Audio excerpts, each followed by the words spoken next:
يقابل الهلال يوم الاثنين القادم في هذا الملعب.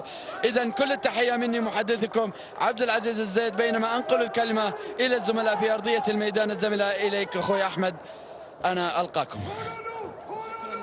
شكرا لمعلق المباراة زميل عبد العزيز الزيد. إذا مشاهدينا الكرام، كما شاهدتم نهاية هذه المباراة بانتصار الفريق الوحداوي بهدف وحيد كان عن طريق الكابتن حسين الحضري اللاعب العماني المحترف من ركلة جزاء. يبدو كما تشاهدون مشاهدينا الكرام اللاعبين من الفريقين يتبادلون السلام بعد نهاية المباراة. إذن فريق الرائد سوف يواجه الفريق الهلالي تحديدا على هذا الملعب. مشعل العنزي لاعب الفريق الرائد، كابتن أحييك عبر السعودية الرياضية، أبارك لكم التأهل إلى دور الثمانية. الله يبارك فيك، والحمد لله. يعني الوحدة كان منافس مستوى ما يقرب عن المستوى الممتاز صراحة، لكن الحمد لله ظفرنا بالفوز والتأهل. كابتن، يمكن أنتم تأهلتم إلى دور الثمانية، أيضا تواجهون فريق صعب ومتمرس تحديدا في هذه البطولة، الفريق الهلالي. البطولة مهمة بالنسبة لنا يعني، والأمر الثاني الهلال أي فريق يتمنى يلعب ضده، خصوصا بالمباريات المفصلية زي الكاس كذا. إن شاء الله نظفر بالفوز والتأهل قدام الهلال، ما في شيء صعب. إذا مشاهدينا الكرام، كما شاهدتم حديث الكابتن مشعل العنزي لاعب فريق الرائد. انتقل للزميل عبد الرحمن الشكاري. تفضل عبد الرحمن.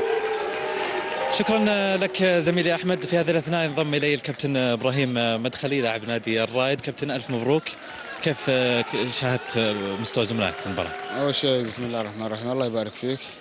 صراحة المباراة ما كانت سهلة، فريق الوحدة ما شاء الله يعني كان الظاهر انه كان مستعد للمباراة ذيك، يبغى يوصل مراحل متقدمة في كأس العهد، واحنا برضو كمان نفس الحكاية نبغى نوصل مراحل متقدمة، لكن المباراة كانت مشدودة يعني من بداية المباراة كان فيها شد شوية عصبي من الفريقين، لكن الحمد لله أهم شيء طلعنا بالتأهل إن شاء الله.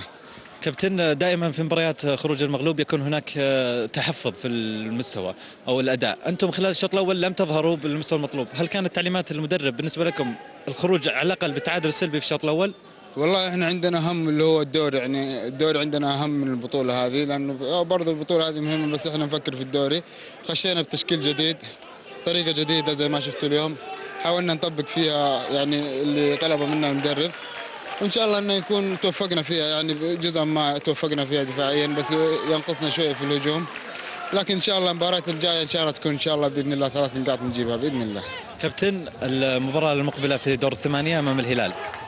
مباراة الهلال مباراة قوية صراحة، يعني احنا نطمح اننا ان شاء الله نأكد فوزنا اللي في الدوري ان شاء الله، بتأهلنا ان شاء الله للدور الاربعاء ان شاء الله مع زملائنا نادي الهلال. يعطيك العافية، الف مبروك. الله يعافيك، شكرا حبيبي. اذا مشاهدينا الكرام، كان هذا حديث الكابتن ابراهيم مدخلي، ايضا ينضم اليه الكابتن عبد العزيز الجبرين. كابتن الف مبروك. تاخرت الشوط الاول، لم يظهر الرائد بالمستوى المطلوب، تحسن الاداء كثيرا في الشوط الثاني. بسم الله الرحمن الرحيم. الحمد لله على كل حال، نقول لجمهورنا الف مبروك، ونقول الوحده هارد لك.